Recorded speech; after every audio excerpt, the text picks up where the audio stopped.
Dat gebeurde hier in het zorgcentrum Warrenhoven in Drachten. De verzorgster bracht soms de bewoner naar het huisje en sloeg daarna haar slag. Of ze broekte een valse kaai om binnen te komen. Muilkoor had de vrouw €1400 van het zien bewoner stellen.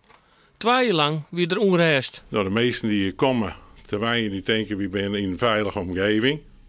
De medewerkers denken we zijn hier voor een stuk veiligheid en een stuk verzorging en een stuk borging voor die zekerheden. En toch is er een van u, hoogstwaarschijnlijk, die zijn handen net heel goed in de boezem kan houden. Medewerkers zeggen een koor van de dieren om. Het eigen onderzoek van de directie begint dit jaar duidelijkheid bracht.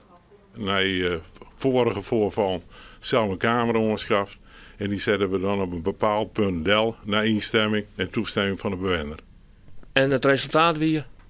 Het resultaat wie een oorlog hier toen we die camera plaatsten hier op heden daar betrapt. De 51-jarige draagster kreeg na 4 jaar dienst voortendagelijks dien. Van de middag moest ze vaak komen voor de louter rechtbank. Ze wordt ervan verdacht dat ze geld heeft weggenomen uit kamers waar bewoners waren, uit een zorgcentrum.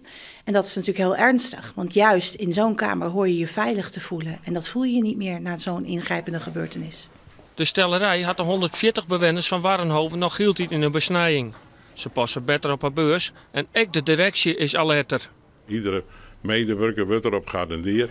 Houd alsjeblieft die handen in de boes. Als je een probleem met die hield, meld het. We kunnen bevoorschot, we kunnen die behulpzaam wijzen op andere gebieden. Maar door dit net, wat is er gewoon maar één geval, dus ontslag op staande voet. En die leven en die verdere carrière komt in groot gevaar.